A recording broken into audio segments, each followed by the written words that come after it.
Welcome back to the Hoops Report. This is George Michalowski with Pittsburgh Sports. Now today is Tuesday, January 7th, and Pitt has its best opportunity of the regular season tonight against Duke. The Panthers are down in Durham, North Carolina, getting ready to go back to Cameron Indoor, where last year Blake Hinson stole the show. This year's Duke team, a bit of a different look. We're going to preview them right now. No more Kyle Filipowski, who was kind of the leader of those Duke teams over the past few years. Now, there's a new savior in town in Durham, and his name is Cooper Flagg. The main event, they call him, the main product, is absolutely a special player, a special talent. Jeff Capel raved about him and how good he is and how competitive he is yesterday in the ACC coaches Zoom call. Check that out on the PSN YouTube if you haven't already. We will get into Cooper in a minute here. I want to take you guys through some more stats, some more numbers to know ahead of tonight's game. So when you're at the bar tonight, when it's halftime and you got to drop some ball knowledge for your buddies to think you're really elite in studying the game, these are what you got to drop. The first stat that I think needs to be said, I'm going to say number one. All you got to remember is number one. Duke is first in the ACC in all of these categories. 3-point shots made, 3-point percentage defense, assist to turnover ratio, assists per game. And lastly, scoring defense. Duke's giving up less than 60 points a game. They have so much length. They have so much athleticism. They have so much talent. This team is very strong together. They move around well. They move around as a unit. And they've got veterans. They've got young talent. And they've got an absolute freak down low that you've probably never even heard of in Kaman Malawach. So this team is loaded. They're leading the ACC in plenty of categories. They're second in the net rankings. This is one of the best teams, if not the best team in the country that Pitt is going up against tonight. The second number is 61. So we've got one for all those stats that Duke leads the ACC in. The second number is 61. That is the amount of threes that Isaiah Evans, a freshman, and Tyrese Proctor have combined for this year so far.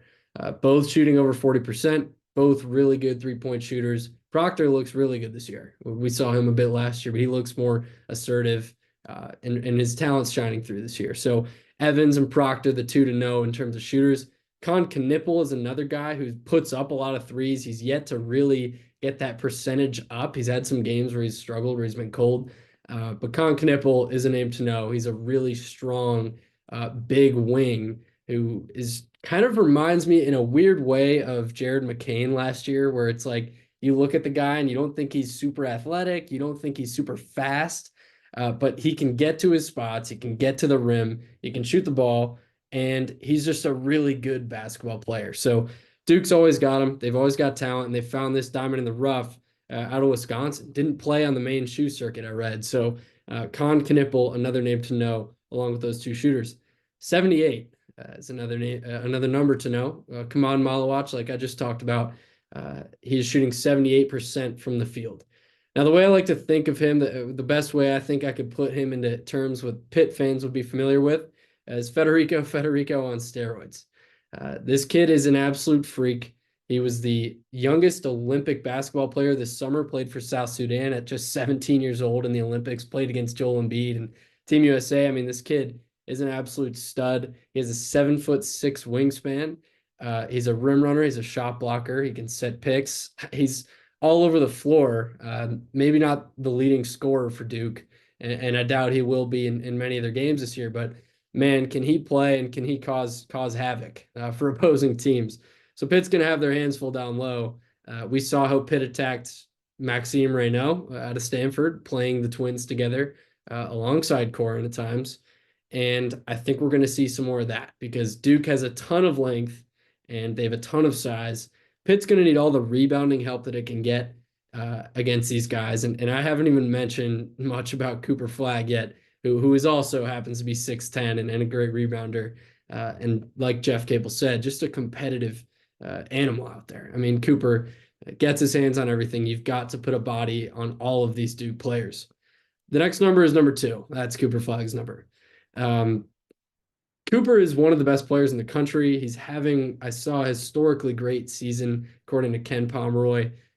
His shooting stats aren't where I think everyone knows they can be. Like, that's the thing about Cooper is I looked at his synergy profile last night, and nothing really jumped off the page, to be honest. I mean, he's 5 for 19 in isolation situations.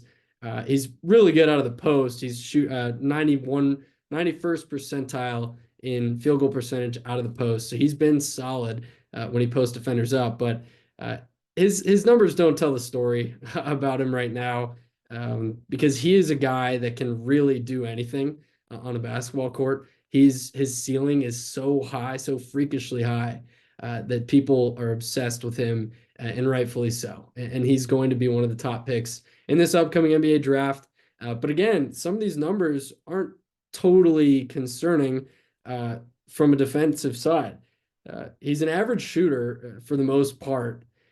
But again, he can step out and hit threes. He was 2 for 2 against SMU in that blowout win in their last game. He's 11 of 41 shooting off the dribble this year. I think that's what you want to see. You want to see him shooting deep twos. You want to see him shooting threes off the dribble. And you want to see Pitt force him to stay outside of the lane, box him out. Don't let him get on the offensive glass, because he's a guy who can throw down a putback dunk that ignites a team, that starts a run, or puts an end to a run, gets the crowd involved at Cameron, which is one of the biggest challenges when you play down there and when you play in the ACC. So Cooper is a special player. Again, I don't want to put a damper on anything that he's done or anything that he's going to do, because he's a guy that can drop 30 points. He's a guy that can drop 30 and 15 any given night. He is an absolute superstar. And some of the things you see him do, you're going to be absolutely shocked. Your jaw is going to drop. But there are weaknesses right now, and he hasn't shot the ball like he can shoot the ball. And sometimes he's had late game turnovers that have cost them in both of their losses this year. So Duke comes in at 12-2. Cooper Flagg is the main story. I told you about some of their other stars. The thing about Duke is they are so deep. They've got 5 stars on the bench. They've got 4 stars on the bench. They've got proven high major players coming off the bench. Mason Gillis, Malik Brown, Sion James is another player that they have that I haven't even brought up. He's a really strong transfer from Tulane that's going to give Pitt fits. I'd imagine these guys are just matchup nightmares all around the court. They're talented. They're very unselfish. Like I said, they lead the ACC in assist to turnover ratio and assists per game. This team has a lot going for them, and they play together. John Shire's done a great job with this group, without Filipowski, and with, as we talked about with Capel and John Shire yesterday in the coach's call, with young guys leading the way. And that's Duke's familiar with that. Obviously, Shire's familiar with that as well, trusting these younger players. But they've been special so far. So I'm jacked up for this game. Cannot wait. Please drop your prediction in the comments. Like this video if you're tuned in. Subscribe to the channel. I appreciate you guys for tuning in as always, and let me know what you think. Let me know what you think is going to